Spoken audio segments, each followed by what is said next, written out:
दोस्तों, स्वागत है आपका मेरे YouTube चैनल इंग्लिश बाबू पर। और आज मैं फिर हाजिर हूँ आपके साथ एक नई स्टोरी लेकर।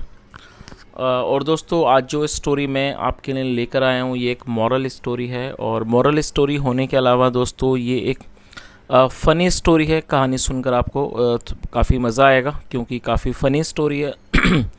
और उसके अलावा दोस्तों ये एक मॉरल स्टोरी भी है। कहानी के एंड में आपको बहुत ही अच्छा मॉरल देखने को मिलेगा। और आज की इस स्टोरी में आपको कई सारे नए इंग्लिश के वर्ड मीनिंग सीखने को मिलेंगे, उनकी करेक्ट प्रोनाउंसिएशन के बारे में पता चलेगा। और दोस्तों हमेशा की तरह जो इसका ग्रामर का पार्ट है उसे बिल्कुल डिटेल में कवर करेंगे, तो एक एक स्ट्रक्चर को आप बहुत आसानी से सीख पाएंगे। तो चलिए दोस्तों, आज की इस कहानी को हम शुरू करते हैं। और सबसे पहले कहानी का टाइटल देखते हैं। कहानी का टाइटल है the tortoise and the swans. क्या मतलब हुआ दोस्तों? टॉर्टोइज का मतलब है कछुआ और स्वान का मतलब है हंस, मतलब कि कछुआ और हंस। तो दोस्तों ये आज की इस कहानी का टाइटल है, शीर्षक है। और अब मैं इसे पढ़ना शुरू करता हूँ। और दोस्तों आपसे रिक्वेस्ट है, यदि आपको आज की कहानी, आज का वीडियो अच्छा लगे तो आप इसे लाइक भी ज़रूर करें। तो चलिए इसको शुरू करते हैं। Once in a far off forest near a big river there lived a tortoise। क्या मतलब हुआ दोस्तों? ये जो हमारा वाक्य है ये पास्ट इंडेफिनिट का अफर्मेटिव वाक्य है। और जब हम पास्ट इंडेफिनिट में अफर्मेटिव का वाक्य बनाते हैं तो वहाँ वर्ब की सेकंड फॉर्म का प्रयोग किया जाता है। लिव का मतलब रहना और ये सेकंड फॉर्म में लिव्ड। वंस एक बार, इन अ फार ऑफ फॉरेस्ट मतलब एक दूर के जंगल में, नियर अ बिग रिवर एक बड़ी नदी के पास, देयर लिव्ड अ टॉर्टोइज एक कछुआ रहता था। Two swans were close friends of his. और दोस्तों ये जो हमारा वाक्य है ये सिंपल पास्ट का वाक्य है। सिंपल पास्ट का मतलब होता है जब वाक्य में वॉज वर्ब का प्रयोग किया जाता है और साथ में कोई भी नाउन एडजेक्टिव को लेकर वाक्य बनाया जाता है। इस तरह का जो वाक्य है वो सिंपल पास्ट का वाक्य कहलाता है। Two swans were close friends of his मतलब दो हंस उसके सबसे नज़दीकी, सबसे अच्छे दोस्त थे। They used to swim in the river together and get eat together. दोस्तों इस वाक्य में यूज टू का प्रयोग किया गया है। यूज टू का प्रयोग पास्ट के वाक्यों में कंसिस्टेंसी को दिखाने के लिए किया जाता है। जब हम कोई ऐसा वाक्य बनाते हैं जहां हम ये दिखाते हैं कि पास्ट में कोई व्यक्ति किसी काम को बराबर किया करता था, तो वहां पर यूज टू का प्रयोग किया जाता है उस निरंतरता को दिखाने के लिए। और यूज टू के बाद वर्ब की फर्स्ट फॉर्म लगाई जाती है। और दे का मतलब होता है वे या फिर वे लोग। जब सब्जेक्ट में एक से अधिक व्यक्ति शामिल होते हैं तो वहाँ पर दे का प्रयोग किया जाता है। They use to swim in the river together मतलब वे एक साथ नदी में तैरा करते थे। एंड ईट टुगेदर और एक साथ खाया करते थे। दे एक्सचेंज्ड स्टोरीज अबाउट दैमसेल्व्स। इस एक्सचेंज का मतलब होता है एक दूसरे से बांटना। दे एक्सचेंज्ड स्टोरीज अबाउट दैमसेल्व्स और वो अपने बारे में जो कहानियाँ थी उसको उनका वो एक्सचेंज किया करते थे, उसका वो आदान प्रदान किया करते थे। While the tortoise would often complain how good it would have been if he could fly। क्या अर्थ हुआ? While the tortoise would often complain। often का मतलब है अक्सर और complain का मतलब शिकायत करना। जबकि जो वो tortoise था, कछुआ था, वो अक्सर शिकायत करता था कि how good it would have been कि कितना अच्छा होता have been if he could fly यदि वो उड़ पाता।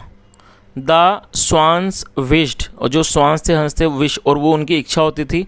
दे हैड अ प्रोटेक्टिव शेल उनके पास एक प्रोटेक्टिव शेल होता। प्रोटेक्टिव का मतलब होता है रक्षात्मक कवच। They had a protective shell like the tortoise. और दोस्तों tortoise to save them from the hunters arose. क्या अर्थ हुआ इस पूरी लाइन का? क्या अर्थ हुआ कि जो कछुआ था वो अक्सर इस बात की शिकायत करता कि कितना अच्छा होता कि यदि वो उड़ पाता, इफ़ ही कुड फ्लाई। और जो स्वान्स थे, जो कछुए, जो स्वान्स थे, हंस थे, विश उनकी इच्छा होती थी। They had a protective shells like the tortoise मतलब काश उनके पास जो एक कछुए की जो पीठ पर प्रोटेक्टिव शेल होता है मतलब रक्षात्मक कवच होता है, काश वो उनके पास होता। टू सेव देम अपने आप को बचाने के लिए, फ्रॉम द हंटर्स अरोज शिकारी के तीरों से। चलिए आगे देखिए। देन फिर, देन वन डे मतलब फिर एक दिन, there was a great drought. दोस्तों आप इस वर्ड को नोट कर सकते हैं, ड्रॉट का मतलब होता है सूखा पड़ जाना। ऐसी स्थिति जब बारिश बिल्कुल ना हो तो उसे ड्रॉट कहा जाता है, जिसका हर अर्थ होता है हिंदी में सूखा।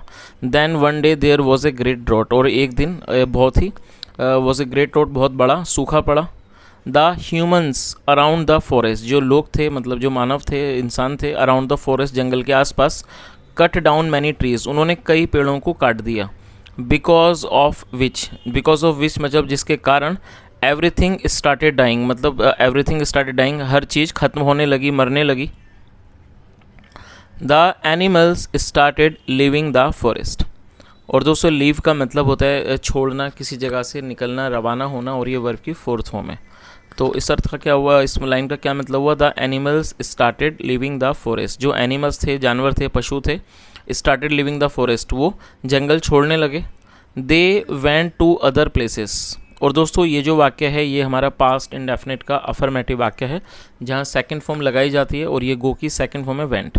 और जैसा मैंने आपको ऊपर बताया था, यदि सब्जेक्ट में एक से अधिक व्यक्ति शामिल होते हैं तो दे का प्रयोग किया जाता है, और दे एक प्लूरल नाउन है जिसका मतलब होता है वे या फिर वे लोग। तो इसका क्या अर्थ हुआ, यहाँ से देख लेते हैं। The animals started living the forest, जो पशु थे, जानवर थे, वो जंगल छोड़ने लगे। They went to other places, वो अन्य दूसरे स्थानों पर चले गए। The swans also decided to go to another river, और ये जो स्वान्स थे मतलब जो ये हंस थे, ऑल्सो डिसाइडेड, उन्होंने भी फैसला किया। डिसाइड का मतलब होता है निर्णय करना, फैसला करना। ऑल्सो का मतलब भी, तो क्या अर्थ हुआ कि जो स्वान्स थे मतलब जो हंस थे, उन्होंने भी फैसला किया to go to another river, एक दूसरी नदी पर जाने का उन्होंने फैसला किया। When they informed the tortoise of their decision, दोस्तों इन्फॉर्म मतलब सूचित करना, और ये सेकंड फॉर्म है, और ये हमारा पास्ट इंडेफिनिट का ही अफर्मेटिव वाक्य है। When they informed the tortoise of their decision, decision एक नाउन है, आप इसे नोट कर सकते हैं, जिसका मतलब होता है निर्णय, और देयर मतलब उनका या फिर अपना। जब उन्होंने अपने निर्णय के बारे में कछुए को सूचित किया, कछुए को बताया, ही स्टार्टेड क्राइंग, वो रोने लगा। If you leave me here, यदि आप मुझे यहाँ छोड़ोगे। हाउ विल आई लीव, मैं कैसे जीऊँगा। If I do not die of drought, if I do not die of drought, यदि मैं सूखे के कारण नहीं मरता हूँ। I would surely die of loneliness, और दोस्तों आप इस वर्ड को नोट कर सकते हैं, शायद आपके लिए एक नया वर्ड हो सकता है। लोनलीनेस एक नाउन है जिसका अर्थ होता है अकेलापन। तो उसने क्या कहा, I would surely die of loneliness, और श्योरली का मतलब होता है अवश्य ही, मैं अवश्य ही अकेलेपन से मर जाऊंगा। तो दोस्तों इस यहाँ तक आपको इस लाइन की मतलब अच्छे से समझ आ गया होगा। उसने जब इन जो स्वान्स थे मतलब कि जो हंस थे, उन्होंने अपने निर्णय के बारे में उसको सूचित किया, कछुए को बताया, उनका निर्णय ये था कि वो किसी और नदी पर जाएंगे। जब उन्होंने इस बारे में उसको बताया तो उसने क्या कहा, वो रोने लगा। उसने ये कहा कि if you leave me here, यदि आप मुझे यहाँ छोड़ोगे। हाउ विल आई लिव मतलब मैं कैसे जीऊँगा। If I do not die of drought, यदि मैं सूखे से नहीं मरता हूँ। I would surely die of loneliness, मैं अकेलेपन से सच में या वास्तव में मर जाऊँगा, मतलब मैं अवश्य ही अकेलेपन से मर जाऊँगा।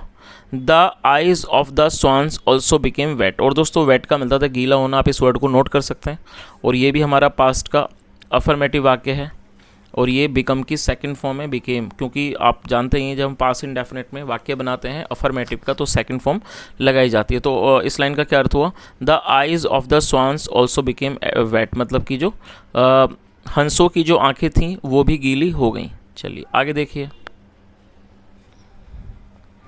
But what can we do, we can not stay here and you can not fly with us. क्या अर्थ हुआ, but what can we do, और दोस्तों ये क्वेश्चन मार्क है क्योंकि ये जो हमारा वाक्य है ये इंट्रोगेटिव वाक्य है। But what can we do, लेकिन हम क्या कर सकते हैं। We can not stay here, हम यहाँ नहीं रुक सकते। And you can not fly with us, और आप हमारे साथ नहीं उड़ सकते। आई थिंक मतलब मुझे लगता है। We will have to accept the situation. क्या अर्थ हुआ, और दोस्तों ये जो हमारा वाक्य है आप देख रहे हैं, इस वाक्य में विल हैव टू का प्रयोग किया गया है, तो आप इस स्ट्रक्चर को नोट कर लीजिए। ये हमारा फ्यूचर का फ्यूचर फोर्स्ड एक्शन सेंटेंस है, और आपको मैं इसके बारे में बता देता हूँ। जो फ्यूचर फोर्स्ड एक्शन सेंटेंस है उसका ये अर्थ होता है कि जब आप ऐसा कोई वाक्य बनाते हैं जहाँ फ्यूचर में आप ये दिखाना चाहते हैं कि फ्यूचर में कोई काम करना आवश्यक होगा, ज़रूरी होगा, उस अर्जेंसी को दिखाने के लिए या फिर उस मजबूरी को दिखाने के लिए विल हैव टू का प्रयोग किया जाता है। और जो इस तरह का वाक्य है वो फ्यूचर फोर्स्ड एक्शन सेंटेंस कहलाता है। तो आप इस चीज़ को नोट कर लीजिए कि जब आप फ्यूचर में इस तरह के वाक्य बनाना चाहते हैं जहाँ वाक्य की टेल पर या वाक्य के से ये पता चले कि फ्यूचर में किसी को कोई काम मजबूरी में करना होगा, तो वहाँ पर विल हैव टू का प्रयोग किया जाता है हेल्पिंग वर्ब के रूप में। तो इस लाइन का क्या अर्थ हुआ देख लेते हैं, यहाँ से देख लेते हैं ताकि आप इसे पूरे पैराग्राफ को सही से ठीक से समझ सकें। But what can we do, लेकिन हम क्या कर सकते हैं। We can not stay here, हम यहाँ नहीं रुक सकते। And you can not fly with us, और आप हमारे साथ नहीं उड़ सकते। आई थिंक, मुझे लगता है। We will have to accept the situation, accept मतलब स्वीकार करना, मतलब मुझे लगता है हमें सिचुएशन को मतलब कि स्थिति को स्वीकार करना होगा। You will have to go to some other river for water, तो उन्होंने क्या कहा कि you will have to go to some other river for water, आपको पानी के लिए, फॉर वाटर मतलब पानी के लिए, आपको पानी के लिए किसी और नदी पर जाना होगा। We will meet you later, हम आपसे बाद में मिलेंगे, और लेटर का मतलब बाद में। तो इस पूरी लाइन का क्या अर्थ हुआ, we will meet you later, हम आपसे बाद में मिलेंगे। दे सैड, उन्होंने कहा, ट्राइंग टू कंसोल हिम। और दोस्तों ये एक नया वर्ब है आपके लिए, नोट कर लीजिए। कंसोल का मतलब होता है सांत्वना देना, किसी को दिलासा देना। तो इस लाइन का क्या अर्थ हुआ, उन्होंने क्या कहा, we will meet you later, हम आपसे बाद में मिलेंगे। दे सैड, उन्होंने कहा, ट्राइंग टू कंसोल हिम मतलब उन्होंने कहा उसे दिलासा देते हुए। चलिए आगे देखिए। जस्ट देन, तभी, the tortoise got an idea. और दोस्तों ये भी हमारा पास्ट इंडेफिनिट का अफर्मेटिव वाक्य है। जस्ट देन, तभी, the tortoise got an idea मतलब तभी जो टॉर्टोइज था, कछुआ था, उसे एक विचार आया, विचार सूझा। आई कैन नॉट फ्लाई, मैं उड़ नहीं सकता। लाइक यू, आपकी तरह। बट, लेकिन, I can fly with you, लेकिन मैं आपके साथ उड़ सकता हूँ। ही सेड, उसने कहा। हाउ, कैसे। आस्क्ड द स्वान्स, हंसों ने पूछा। चलिए आगे देखिए।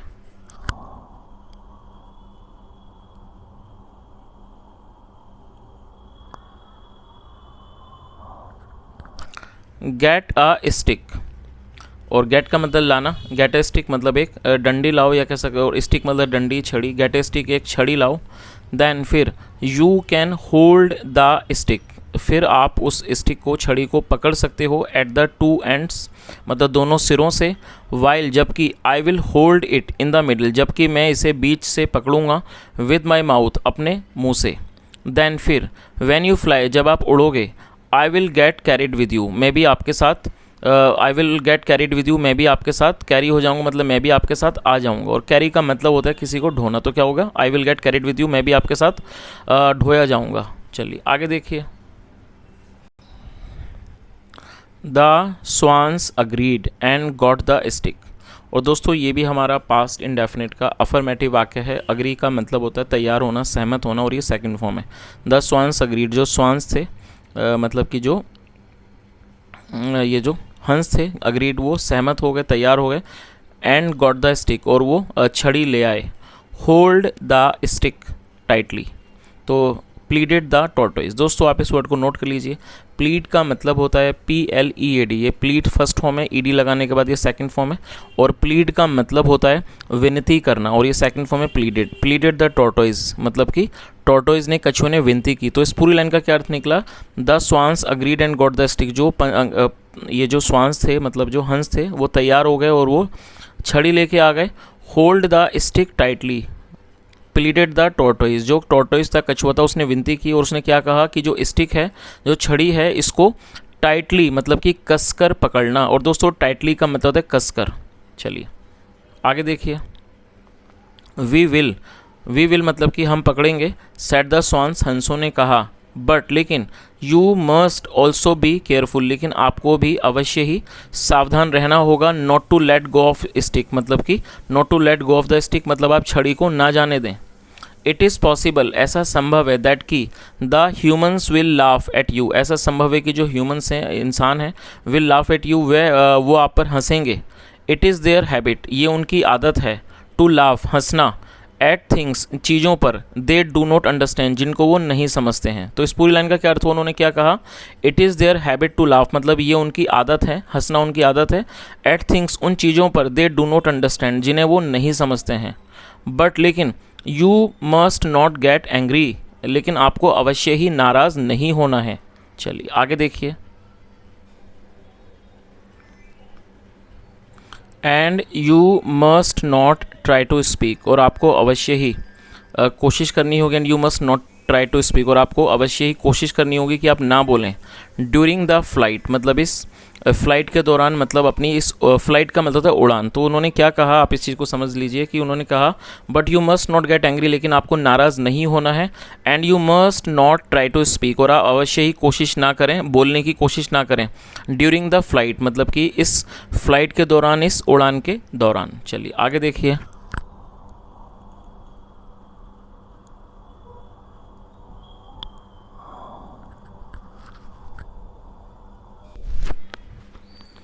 As they flew across the sky, और ये फ्लाई की सेकंड फॉर्म है। एज दे फ्लू, जैसे वो उड़े, अक्रॉस द स्काई, जैसे वो आसमान पर उड़े। The children in the neighbouring villages, जो बच्चे थे इन द नेबरिंग, पड़ोसी गाँवों में, वर अमेज्ड, और अमेज्ड का मतलब होता है हैरान होना, वो हैरान थे। एट द स्ट्रेंज साइट, और दोस्तों साइट मतलब दृश्य, और स्ट्रेंज एक एडजेक्टिव है जिसका मतलब होता है अजीब। तो आप इस वर्ड को भी नोट कर सकते हैं। तो क्या अर्थ हुआ कि इन द नेबरिंग विलेजेस, मतलब जो पड़ोसी गाँवों में, वर अमेज्ड, वो क्या थे, हैरान थे, बच्चे हैरान थे। एट द स्ट्रेंज साइट, मतलब इस अजीब दृश्य को देखकर वो जो पड़ोसी गाँवों के जो बच्चे थे वो बहुत ज़्यादा हैरान थे। व्हाट इज़ दिस, ये क्या है। अ फ्लाइंग टर्टल, एक उड़ता हुआ कछुआ। हा हा हा। दे लाफ्ड, वो हंसे। चलिए आगे देखिए। The turtle got very irritated, दोस्तों इरिटेटेड एडजेक्टिव है जिसका मतलब होता है बहुत ज़्यादा चिढ़ जाना, नाराज़ हो जाना, उसे इरिटेट कहा जाता है। किसी चीज़ से खींच जाना। और आपको ये चीज़ याद रखनी है कि जब आप कोई भी एडजेक्टिव को वर्ब के रूप में प्रयोग करना चाहते हैं तो आपको वहाँ पर सपोर्टिंग वर्ब का प्रयोग करना होता है। तो यहाँ पर इस इरिटेट, ये एडजेक्टिव है, इसे वर्ब के रूप में प्रयोग किया गया है। तो इसको वर्ब के रूप में यहाँ कैसे प्रयोग किया गया है, जैसे मैंने आपको बताया कि यदि आप किसी एडजेक्टिव को वर्ब के रूप में प्रयोग करना चाहते हैं तो आपको एक सपोर्टिंग वर्ब का प्रयोग करना होता है। तो यहाँ सपोर्टिंग वर्ब के रूप में गेट का प्रयोग किया गया है, और ये हमारा पास्ट इंडेफिनिट का वाक्य है, इसलिए गेट की सेकंड फॉर्म गॉट का प्रयोग किया गया है। तो आपको ये चीज़ हमेशा ध्यान में रखनी है कि ज़्यादातर जब आप कोई भी ऐसा वाक्य बनाएंगे जहाँ पर आप एडजेक्टिव को वर्ब बनाना चाहते हैं, वर्ब के रूप में प्रयोग करना चाहते हैं, तो आपको एक सपोर्टिंग वर्ब का वहाँ प्रयोग करना होगा। चलिए इसको देख लेते हैं क्या अर्थ हुआ। The turtle got very irritated, जो टर्टल था, मतलब कि जो कछुआ था, गॉट वेरी इरिटेटेड, वो बहुत ज़्यादा चिढ़ गया, बहुत ही ज़्यादा खींच गया, चिढ़ गया। बट ही रिमेंबर्ड, लेकिन उसे याद था, हिज प्रॉमिस, उसे अपना वादा याद था, टू द स्वान्स, जो उसने हंसों से किया था, एंड हेल्ड हिज पीस, और उसने अपनी जो उसकी शांति थी उसको उसने बनाए रखा। आफ्टर सम टाइम, मतलब कि कुछ समय के बाद, एन ओल्ड मैन, एक जो बूढ़ा आदमी था, सॉ देम, उसने उन्हें देखा। ही टू स्टार्टेड लाफिंग, और दोस्तों टू का मतलब होता है भी। ही टू स्टार्टेड लाफिंग, वह भी हंसने लगा।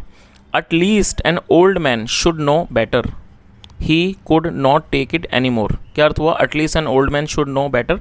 तो उसने क्या कहा कि कम से कम एक जो ओल्ड मैन है, मतलब कि जो एक बूढ़ा व्यक्ति है, बूढ़ा आदमी है, शुड नो बेटर, उसको अच्छे से पता होना चाहिए। He could not take it any more, वो इस चीज़ को अब और अधिक बर्दाश्त नहीं कर सका। एंड ओपनड हिज माउथ, और उसने अपना मुंह खोल दिया, टू स्पीक, बोलने के लिए। As soon as he did this, जैसे ही उसने ये किया, डाउन ही फेल, वो नीचे गिरा, टू द ग्राउंड, ज़मीन पर, एंड इंस्टेंटली डाइड, और वो इंस्टेंटली मतलब कि तुरंत, डाइड, इंस्टेंटली डाइड मतलब तुरंत उसकी मृत्यु हो गई। चलिए दोस्तों, अब इस कहानी का जो मॉरल है हम वो भी एक बार देख लेते हैं। क्या इसका मॉरल क्या है। One should never lose one's temper, क्या अर्थ हुआ। दोस्तों शुड का प्रयोग वाक्यों में जब किया जाता है, जब हम ऐसा वाक्य बनाते हैं जहाँ पर कोई सलाह दी जाती है, और शायद ऊपर भी इस तरह के वाक्य एक दो शुड के आए थे जहाँ पर मैं इसको नहीं मैंने आपको नहीं बताया, जैसा यहाँ पर था शुड का। तो अब मैं बता देता हूँ दोस्तों, शुड का प्रयोग वाक्यों में जब किया जाता है जब हम ऐसा वाक्य बनाते हैं जहाँ पर हम कोई सलाह दिखाना चाहते हैं। तो सलाह के वाक्यों में, सुझाव के वाक्यों में शुड का प्रयोग हेल्पिंग वर्ब के रूप में किया जाता है। तो इस लाइन का क्या अर्थ हुआ, इसका मॉरल क्या है, बहुत ही अच्छा मॉरल है। One should never lose one's temper, मतलब कि कभी भी हमें अपना आपा नहीं खोना चाहिए। चलिए, तो दोस्तों ये आज की एक छोटी सी कहानी थी, अच्छे से मॉरल के साथ, जैसा हमने कहानी में देखा। और जो कहानी का जो मॉरल है, जो इससे शिक्षा मिलती है, बहुत ही अच्छी है, बहुत ही ज़्यादा सार्थक है, बहुत ही काम की है। जैसा हमने इस कहानी के अंदर देखा कि जो कछुआ था वो बड़े आराम से अपनी मंजिल की तरफ बढ़ रहा था। वो आराम से उसने उस छड़ी को अपने मुंह से पकड़ा हुआ था, और जो दो हंस थे वो उसको उड़ा के ले जा रहे थे अपने साथ। लेकिन जब लोग उसके ऊपर हंसने लगे तो वो इस चीज़ को बर्दाश्त नहीं कर पाया और उसने अपना आपा खो दिया। और जैसे ही उसने मुंह खोला, मुंह खोलने के कारण उसकी पकड़ छूट गई और वो नीचे आके गिरा, जिससे उसकी मृत्यु हो गई। तो दोस्तों कहानी का यही संदेश है, जब हम अपनी मंजिल पर जाते हैं, कोई भी हंसे कुछ हो, और हमें अपना कभी भी आपा नहीं खोना चाहिए। तो चलिए दोस्तों, हमेशा की तरह आज भी मैं आपको एक छोटा सा होमवर्क दूंगा। मैं आपको दो वर्ड्स दूंगा, आपको उनको यूज़ करके सेंटेंसेस बनाने और आपको उन्हें कमेंट सेक्शन में बताना है। चलिए आप उन्हें नोट कर लीजिए। पहला वर्ड है पीस। दोस्तों PEACE, पीस, ये एक नाउन है जिसका मतलब होता है शांति। आप इसे नोट कर लीजिए दोबारा। पीस एक नाउन है जिसका मतलब होता है शांति।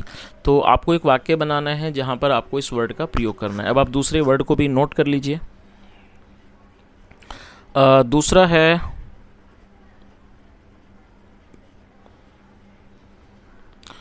शुड। दोस्तों आज मैं आपको एक हेल्पिंग वर्ब के देता हूँ, आप इसे यूज़ करके वाक्य को बनाएं।